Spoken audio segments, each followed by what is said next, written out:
If you're skinny fat, then getting abs feels impossible.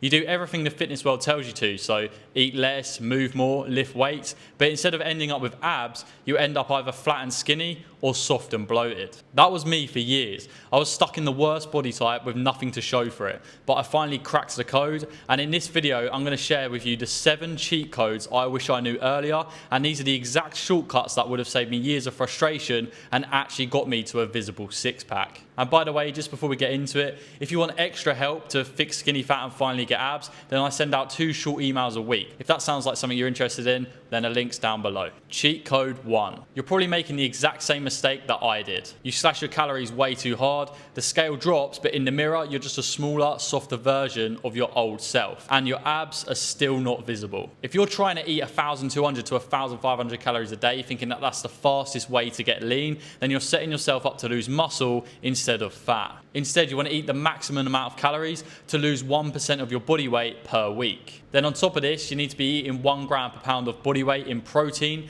every single day, because this allows you to actually hold on to muscle. I know you're probably scared to eat more because you don't want to get fat again, and that's the exact position that I was in as well. But starving yourself isn't the solution, and it's why you've never seen your abs in the first place. When you fuel your body properly, you keep the muscle whilst actually burning fat. And that's when your abs are going to finally start to appear, and you want to think of this as a mini cut sort of approach. So you lose fat, keep your muscularity, and your abs will show much faster than if you try and crash diet. But only knowing this could still leave you stuck unless you know whether you should bulk or cut first. So let's get into cheat code number 2. One of the biggest reasons why you'll never see your abs is because you're always stuck in the wrong phase. You're either bulking too early or cutting when you're already lean enough. If you bulk when you're over 15% body fat, then you're just going to get fatter and you're going to cover your abs even more. And if you cut when you're already leaner than 15% body fat, you're just going to shrink down and have no muscle to show for it. Here's the cheat code. You want to cycle lean bulks and mini cuts and stay within 12 to 15% body fat. If you're above 15% body fat, then you need to focus on losing fat first. If you're below 15% body fat, then you need to lean bulk slowly.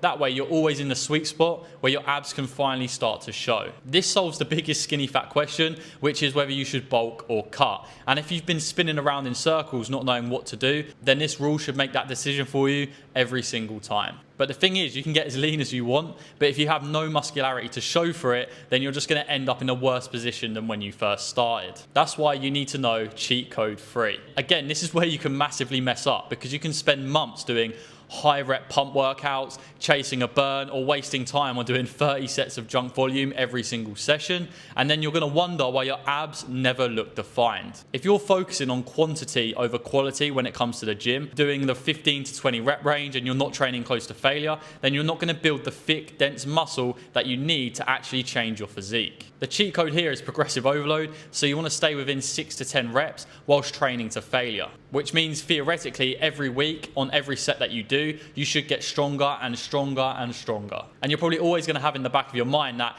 when you get lean, you're just going to look skinny. And that was me as well. But the thing is, if you train to failure and focus on progressive overload, then you're going to prevent that, because you're going to actually build the muscle to make your physique look better when you then cut down. You don't need a million exercises or 3-hour-long workouts. You just need to get strong in the 6 to 10 rep range, train to failure, and your physique will finally have something to show for when you cut down. But the thing is, the fat may never come off if you go about cutting down the wrong way. This is where cheat code 4 comes into play. You probably think the secret to get abs is the treadmill. So you're going to grind away, you're going to do endless cardio sessions and force yourself to do something that you just absolutely hate. And eventually what's going to happen is that you're going to burn out, you're going to quit, and then you're going to end up back at square one. If you're relying on diet as your main fat loss tool, then you're probably going to fail, because diet is what drives fat loss, not endless hours of cardio on the treadmill. Here's the cheat code that you need to understand. You want to aim for around 6,000 to 10,000 steps per day for your baseline activity. And if you want to speed things up, you can also add in 2 to 3 cardio sessions per week at around 20 minutes each. And that's literally it. You don't need to force yourself to do endless hours on the treadmill, because that could potentially be a waste of time. And I know that exact mentality because I've literally been there myself. You think that if you're dripping in sweat on the treadmill that you're going to be burning fat, but the truth is that cardio should support your training. It should not punish you for eating. And once you actually flip that mindset, you're going to be able to stick to your diet long enough to actually see real results. By keeping cardio simple and manageable, you're going to have more energy for lifting, your diet will actually work, and your abs will actually show way faster than if you were trying to run yourself into the ground. But what actually determines the speed of your muscle growth in the first place? Well, it comes down to what and how you are eating. That's why you need to understand cheat code 5. You need to stop massively overcomplicating your diet. You need to stop trying to avoid 6 tiny meals a day and stressing over meal timing, or go the other way and trying to eat really clean, which means that you ignore protein completely. Both approaches set you up to fail, because eating 6 meals a day is miserable over the long term, and trying to focus on eating clean rather than actually eating high protein means that you won't build muscle, you're just going to gain more fat. Here's what you need to keep in mind. You probably want to stick to around 3 to 4 meals a day, and in each meal have around 30 to 40 grams of protein, obviously depending on your overall protein target of the day. You don't want to overthink this. There's no hard protein cap per meal. If you have more or less, you're still going to be fine. By keeping protein simple and consistent, your diet finally becomes something that you can actually follow. That means faster fat loss, better muscle growth and muscle retention, and finally seeing your abs without feeling like you're being punished for eternity. However, eating enough protein is only the start. If you're not tracking exactly what you're eating, then how do you know if you're making progress or not? That's why we need to get into cheat code 6. This is where you can fall short.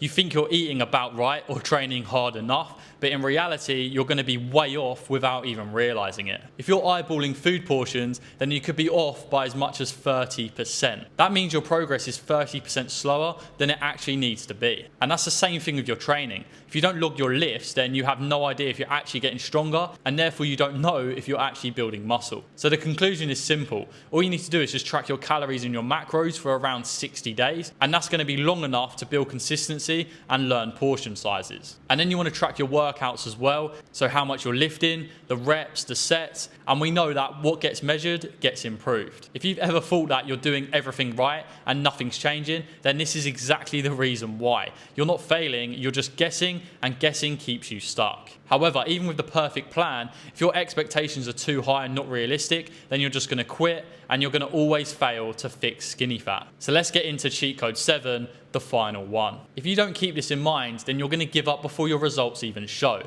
And if you think, I've been cutting for 4 weeks, why haven't I seen my abs yet? Then you're just going to grow frustrated and you're just going to give up. The reality is that abs don't reveal themselves until you've peeled down to the right level of body fat. For most men, visible abs are usually possible at around 10 to 12% body fat. So if you're around 15% body fat and expecting abs within a month, then you're going to be very disappointed. If you've ever asked yourself, where have my abs gone? Then this is exactly why. When you understand this, you're going to finally trust the process, and that's when your abs are actually going to appear. And just a reminder, if you want extra help to fix skinny fat and potentially fix skinny fat 2 times faster, then you can sign up to my email list. The link's in the description below. So once you understand that abs actually show around 10 to 12% body fat, you're going to stop panicking and you're going to finally trust the process. But here's the thing, even if you understand that principle, the biggest skinny fat question still remains, and that's whether you should bulk or cut first. That's why you should watch this video next, because if you get this starting phase wrong, then you're going to stay stuck no matter what you do. And in the video, I'm going to break down the exact step-by-step process